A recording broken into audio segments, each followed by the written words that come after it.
All right, let's get into it. Look, the world is constantly changing. Tech changes, fashion changes, the way we order late-night pizza changes. But one of the biggest, most important changes happening right now is about people.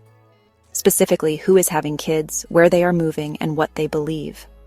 Population isn't just a boring topic for your high school geography class. It's a huge deal. It shapes everything: politics, the economy, what's playing on the radio, and even the food you find at your local grocery store. When one group grows faster than another, it can feel like the ground is shifting beneath our feet. And that's exactly what's happening on a global scale. So let's talk about one of the biggest demographic stories of our time: the growth of the global Muslim population. Now, before you jump to conclusions or start checking your Twitter feed for hot takes, let's just look at the facts. This isn't about fear or hype. It's about data. It's about understanding a major global trend that is already reshaping communities from Paris, Texas to Paris, France. We're talking about a demographic shift so significant that it's projected to change the very face of the world's major religions. And if you don't know the numbers, you're flying blind. It's time to turn on the lights and see what's really going on. Why should you care? Because these changes affect everyone, whether you're Muslim or not. They influence international relations, domestic policies, and the cultural fabric of our neighborhoods.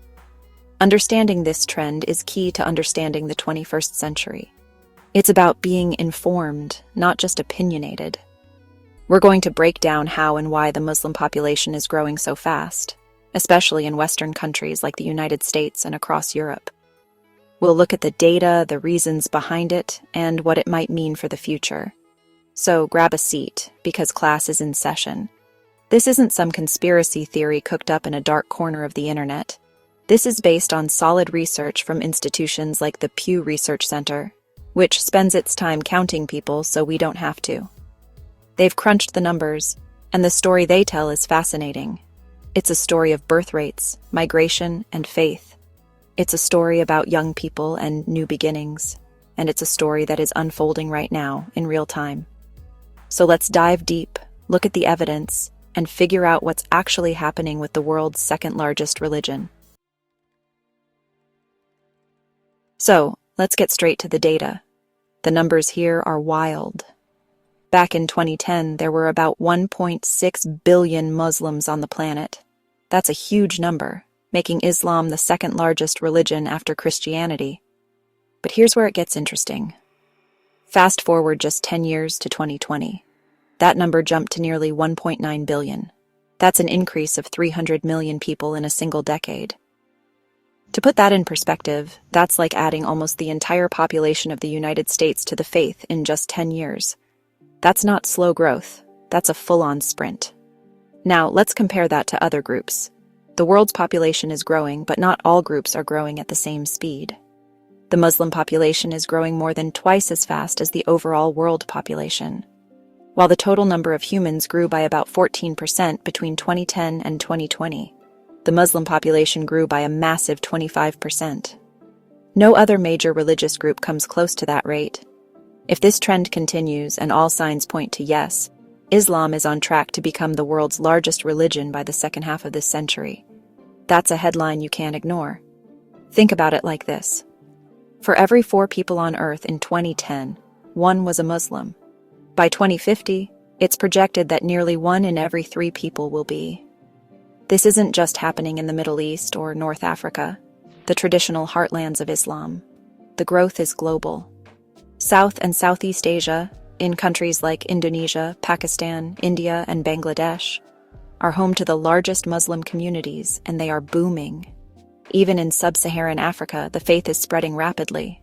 It's a worldwide phenomenon, and it shows that the center of gravity for global Islam is bigger and more diverse than many people think. So, when you hear people talking about the Muslim world, it's important to remember that this world is getting bigger and more widespread every single day. The data is clear and consistent across multiple sources. This isn't a maybe, it's a mathematical reality. The growth is fueled by a combination of factors that we're about to break down. But the starting point is this simple, undeniable fact. The number of Muslims worldwide is increasing at a historic pace. This isn't just a small uptick, it's a demographic tidal wave. So why is this happening? What's the secret sauce? It's not a mystery, it's demographics 101. The first and most important reason is birth rates. On average, Muslim women have more children than women in any other major religious group. The global average is about 2.9 children per Muslim woman, compared to 2.2 for Christian women and a global average of 2.4. That might not sound like a huge difference, but when you spread it across billions of people over several decades, it leads to explosive growth. More babies means the next generation is bigger than the last, and the cycle continues. The second key ingredient is age. The Muslim population is incredibly young. Seriously, it's the youngest of all major religious groups. The median age for Muslims globally is just 24 years old. Compare that to 30 for Christians or 37 for people with no religious affiliation. A younger population means more people are in, or are about to enter, their prime childbearing years. It's like having a sports team full of rookies ready to score, while other teams have a lot of veterans nearing retirement. This youth bulge creates a powerful engine for population growth that will keep running for decades to come. And here's another piece of the puzzle: religious switching. Or, in this case, the lack of it. While some people do leave Islam, the number is tiny compared to the number of people leaving other faiths, especially Christianity in the West. Muslims tend to have high retention rates, meaning people who are born into the faith are very likely to stay in the faith. So, you have a situation where more babies are being born into the group, and very few people are leaving it. It's like filling a bucket with a big hose while only a few drops are leaking out the bottom. The bucket is going to fill up fast. These three factors, high birth rates, a young median age, and strong faith retention, create a perfect storm for population growth. It's a self-reinforcing cycle. A young population leads to high birth rates, which in turn keeps the population young. And with high levels of religious commitment, the cultural and social norms that encourage larger families remain strong. It's a powerful demographic engine that operates independently of politics or headlines. It's just simple math playing out on a global scale, creating a shift that we are all witnessing in our lifetimes. Okay, so we've seen the global picture. But what happens when we zoom in on the West, Europe, and North America? This is where the story gets even more dramatic, because the growth is happening from a much smaller starting point. In 2010, there were about 19.5 million Muslims in Europe, making up just 3.8% of the population. By 2016, that number was already up to 25.8 million, or 5%. That's a huge jump in just 6 years. Projections show that even with zero new migration, which is not going to happen, the Muslim population would continue to grow, while the non-Muslim population is expected to shrink. Let's look at North America. The story is similar, just with smaller numbers. In 2017, there were about 3.45 million Muslims in the United States, which was a little over 1% of the total population. But that number is growing fast. It's expected to more than double by 2050, reaching 8.1 million people, or 2.1% of the country.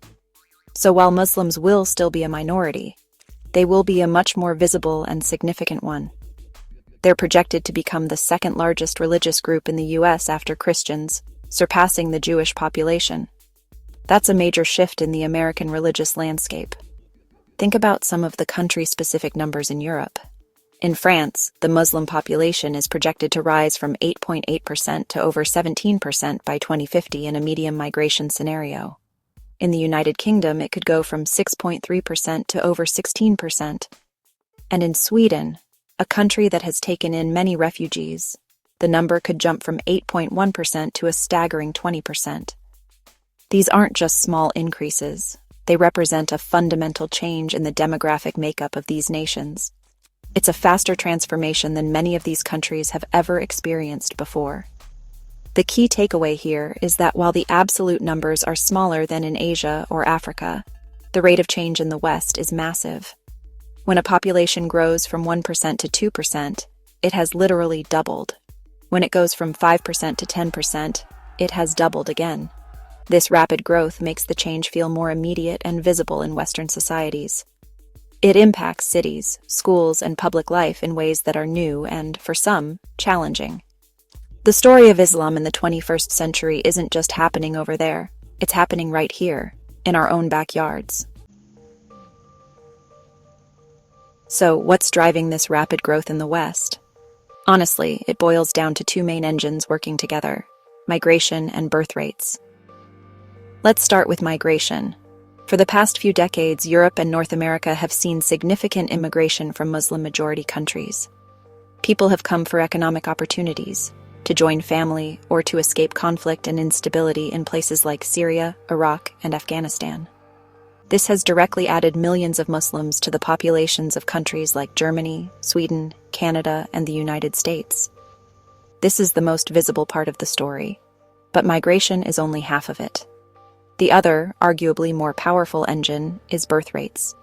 Muslim immigrants, and even their children who are born in the West, tend to have more children than the non-Muslim population. In Europe, the fertility rate for Muslims is around 2.6 children per woman, while for non-Muslims it's just 1.6. That number, 1.6, is below the replacement level of 2.1 needed to keep a population stable. This means that while the Muslim population is growing through both immigration and new births, the non-Muslim population is actually shrinking in many European countries. This creates a powerful multiplier effect. A new immigrant family doesn't just add a few people to the population count. They start a new family line that, due to higher fertility rates, grows faster than the native population. For example, a non-Muslim couple in Germany might have 1 or 2 children. A Muslim immigrant couple might have 3 or 4. Over just a couple of generations, the demographic impact of that difference becomes enormous. It's not just about the people arriving now, it's about the generations that will follow. So you have this 2-stage rocket. Stage 1 is migration, which brings in a young population. Stage 2 is higher birth rates, which ignites that young population and fuels sustained growth for decades to come. This is why the Muslim population in the West is not only growing but also getting younger, while the non-Muslim population is getting older, and in many places smaller. It's a fundamental demographic divergence that is reshaping Western societies from the ground up, one family at a time. Now let's look at a very visible sign of this demographic shift: buildings, specifically places of worship. As the Muslim population in the West grows, so does the need for mosques. And at the exact same time, as the Christian population ages and becomes less religious, churches are closing down. This trend is happening all across the Western world, and it provides a powerful visual for the changes we've been talking about. It's a story of supply and demand, but for faith. Let's take the United States. A 2020 study found that the number of mosques in the United States grew by 31% between 2010 and 2020, rising from 2,106 to 2,769. That's hundreds of new communities establishing a physical presence. Meanwhile, during that same period, thousands of Christian churches closed their doors. Estimates suggest that between 6,000 and 10,000 churches are closing in the United States every single year. So, on one hand, you have a community that is growing and building. On the other, you have a community that is shrinking and consolidating. The picture is even starker in Europe. In the United Kingdom, the number of mosques has grown from just a handful in the 1960s to over 1,500 today. Many of these are large, purpose-built centers that can hold thousands of worshippers. At the same time, the Church of England is closing about 20 churches a year, and other denominations are closing even more. It's estimated that London has more Muslims who actively practice their faith than it has active Anglicans. That's a stunning fact for the historic heart of the Anglican Church. This isn't limited to the UK. In Denmark, dozens of churches have been deemed non-viable, with some being sold or repurposed. In Austria, the number of mosques has quadrupled since the 1990s, from around 100 to over 400.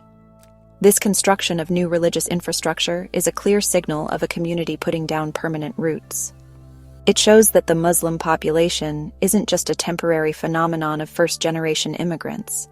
It's a growing and established part of the Western landscape, building for the future. Here's where the story gets really interesting. What happens to all those empty churches? Well, in a growing number of cases, they get a second life as mosques. This is one of the most powerful symbols of the religious shift happening in the West. A building that once echoed with Christian hymns and prayers is now filled with the sound of the Muslim call to prayer. It's a direct, physical transfer of sacred space from a shrinking religious community to a growing one. This is happening in cities and towns all across Europe and North America. Take, for example, the Cliff Street Church in Sheffield, United Kingdom. It was a beautiful, historic Methodist church, but the congregation dwindled to just a handful of elderly members. It was sold and has been transformed into the An-Noor Mosque. In Amsterdam, the Fatih Mosque, one of the city's largest, was once the St. Ignatius of Loyola Church.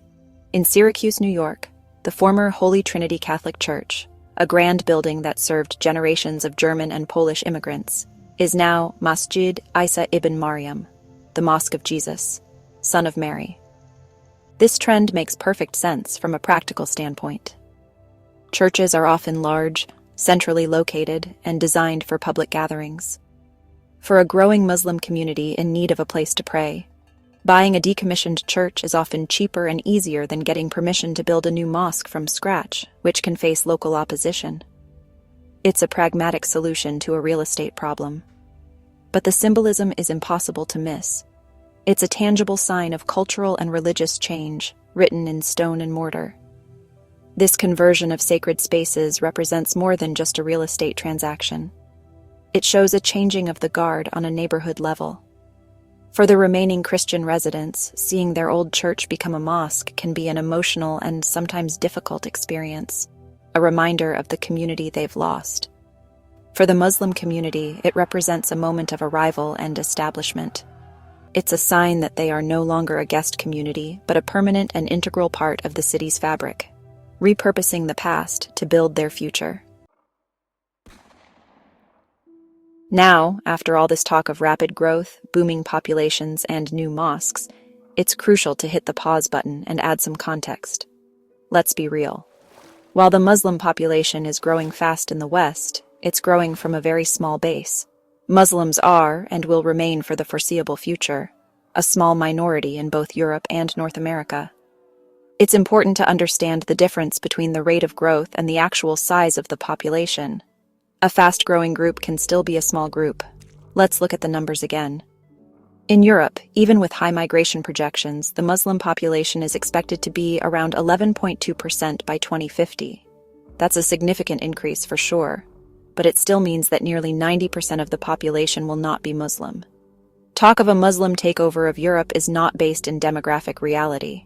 It's a fantasy, often pushed by people who want to create fear and division. The numbers just don't support it. Muslims will be a larger and more influential minority, but a minority nonetheless. The same is true for North America, but even more so. In the United States, the Muslim population is projected to reach 2.1% by 2050. In Canada, it might be a bit higher, but still well under 10%. To put 2.1% in perspective, it's a smaller percentage than many other minority groups in the United States today. So, while the community is building more mosques and becoming more visible, it is still a tiny fraction of the total American population. The idea that the United States is on the verge of becoming a Muslim country is, frankly, ridiculous. So why is this distinction so important? Because confusing rapid growth with majority status is a recipe for misunderstanding and conflict. It fuels an us versus them mentality. The story here isn't about one group replacing another. It's about Western societies becoming more diverse. It's about learning to live in a multi-religious, multicultural world. The challenge isn't stopping the change. Demographic trends are too powerful for that. The challenge is managing it peacefully and productively, based on facts, not fear. So what's the big takeaway from all of this? The world is changing, and the religious landscape is changing with it. The rapid growth of the Muslim population, both globally and in the West, is one of the defining demographic stories of our time. It's driven by powerful forces, youth, birth rates, and migration, that are not going to stop anytime soon. This isn't a forecast for a distant future. It's a description of what is happening right now, and it has major implications for our societies. For Western countries, this means navigating a future that is undeniably more diverse. It raises important questions about identity, integration, and what it means to be a citizen in a pluralistic society. How will cities adapt to new languages, cultures, and religious practices? How will political systems respond to the needs and voices of a growing minority group? These are not easy questions, and there will be bumps along the road.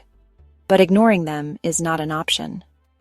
The conversation about how we live together is the central conversation of our time. This demographic shift will also reshape geopolitics. As the Muslim population grows, the influence of Muslim-majority countries could increase on the world stage.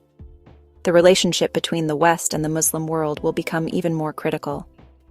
Understanding the diversity within Islam, from secular professionals in London to devout villagers in Nigeria, will be more important than ever.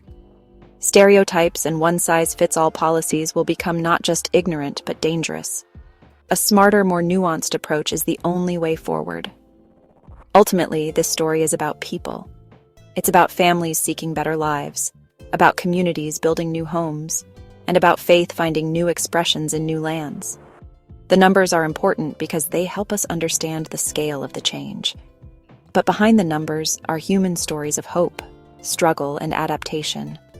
The future of the West doesn't have to be a story of conflict.